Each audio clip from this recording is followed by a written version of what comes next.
Bonjour à tous et à tous et bienvenue dans cette nouvelle vidéo. Aujourd'hui, nous allons voir ensemble le métamorphisme des roches métamorphiques. Donc, qu'est-ce qu'une roche métamorphique?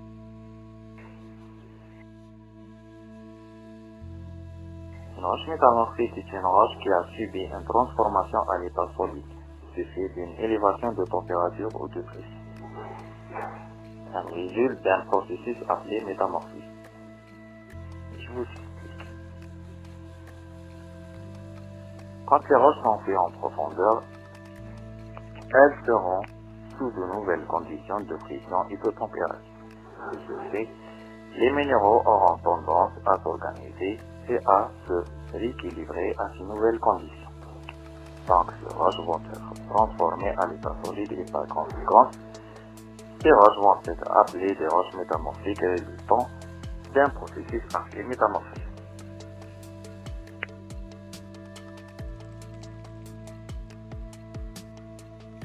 Qu'est-ce qu'un métamorphisme?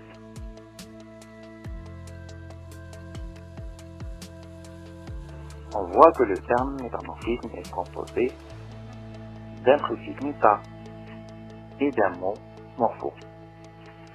Méta signifie changement et le mot morpho signifie forme. Donc métamorphisme signifie changement au niveau de la forme. Et comme définition, le métamorphisme est un processus pétrogénique interne.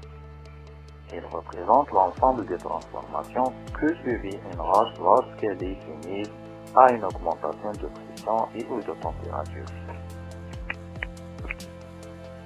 Dans quelles conditions se présente ce type de processus?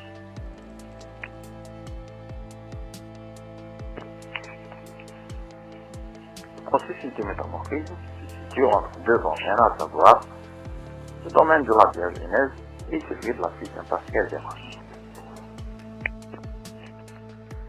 Donc le métamorphisme se produit au-delà de la diagenèse dans des conditions de température égales ou supérieures à 200 degrés Celsius.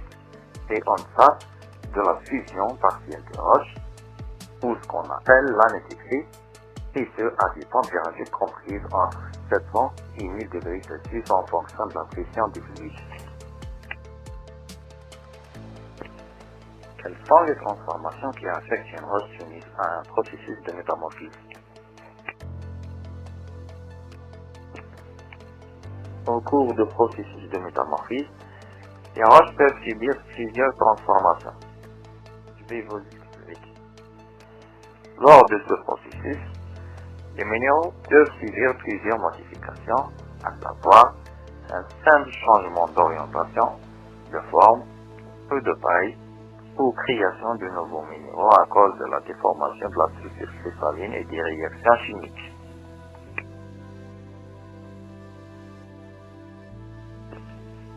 Donc, les transformations métamorphiques se présentent surtout sous forme de transformations minéralogiques et structurelles. On commence premièrement par les transformations minéralogiques. Donc, une transformation minéralogique se démarque par la destruction des minéraux primaires et apparition de minéraux secondaires appelés minéraux néoformés. Donc, comme on voit ici, sur cette figure A, on a l'étape initiale.